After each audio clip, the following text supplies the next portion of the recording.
Today we're going to multiply powers with the same base. In the first example, we are going to multiply 2 to the second, or 2 squared, times 2 to the third, or 2 cubed. Those are two different ways that you could say each power. From the previous lesson, if you recall, 2 to the second power, we have a base of 2 and an exponent of 2, and in 2 to the third power, we have a base of 2 and an exponent of 3.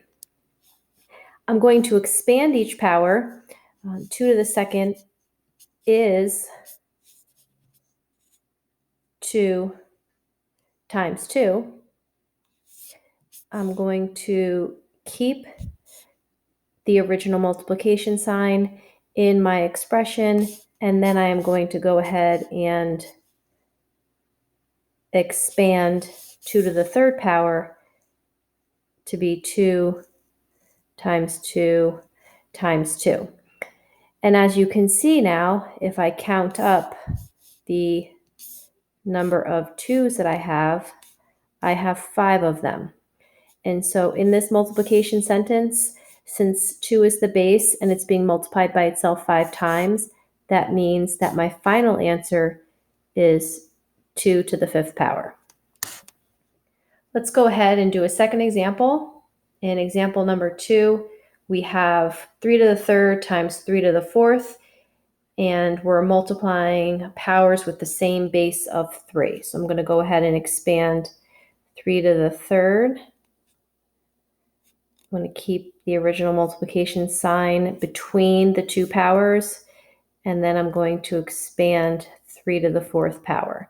Remember, the exponent tells you how many of the base you should have in your multiplication sentence. Now I'm going to count 1, 2, 3, 4, 5, 6. There are 7 3's being multiplied by each other, so my final answer is 3 to the 7th power.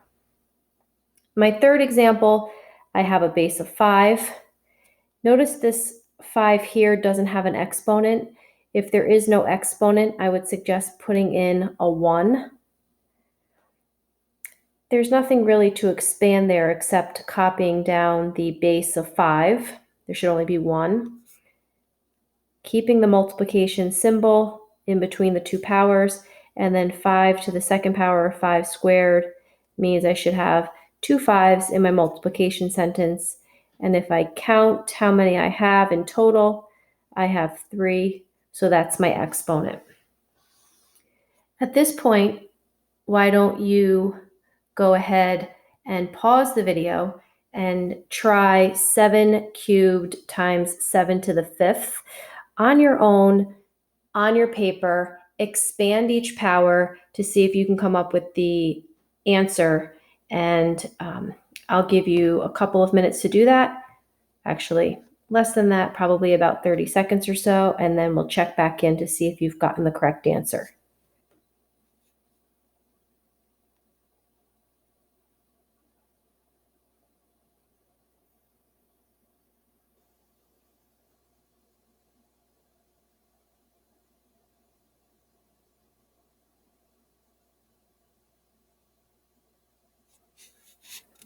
You should have gotten 7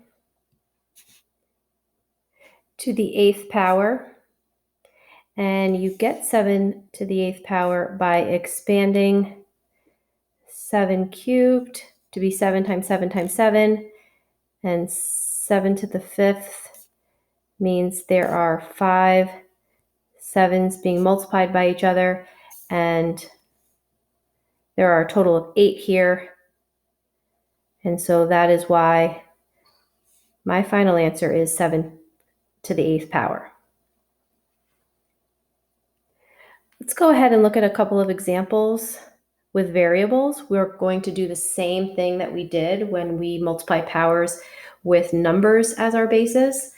In this example, x to the 4th times x to the 4th, all I am going to do is expand this x to the 4th to be x times x times x times x, and I'll do the same thing with this power of x to the 4th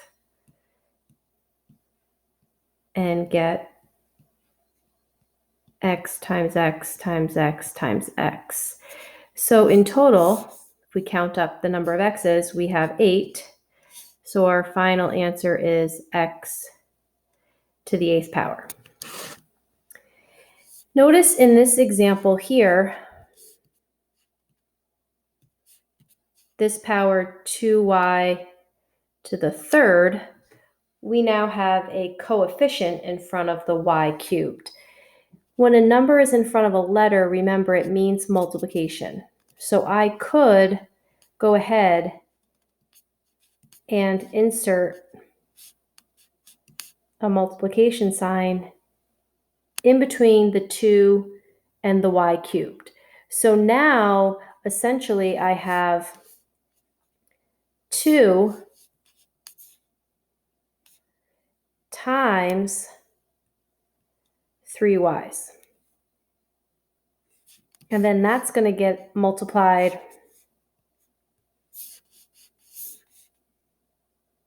by 2y's.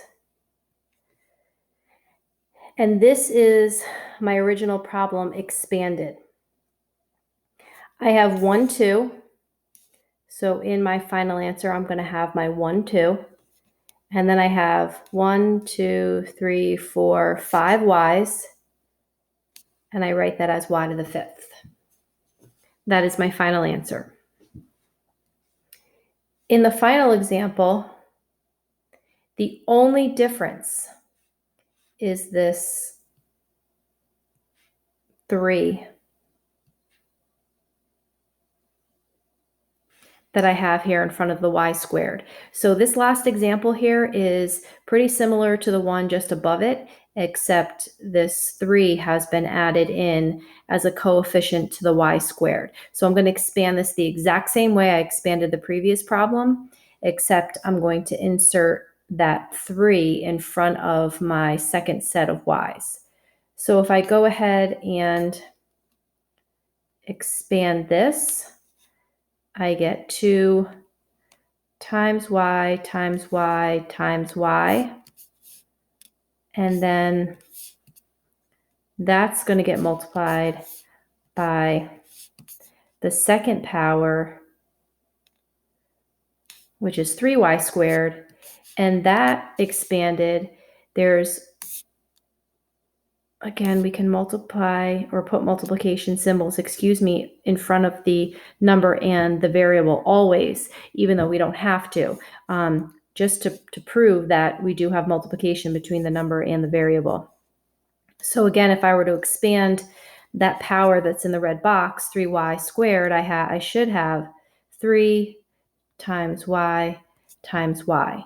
Now, I'm multiplying two numbers, 2 and 3. Multiplication is commutative, so the order in which I multiply doesn't matter. So I can go ahead and multiply my two numbers first, and 2 times 3 is 6. And then I can go ahead and I can multiply my y's, and since I have 5 of them, I'm going to write my answer as y to the 5th. So hopefully these 6 examples gave you a good understanding of how to multiply powers with the same base. You should be expanding all of your examples in order to come up with the correct answer.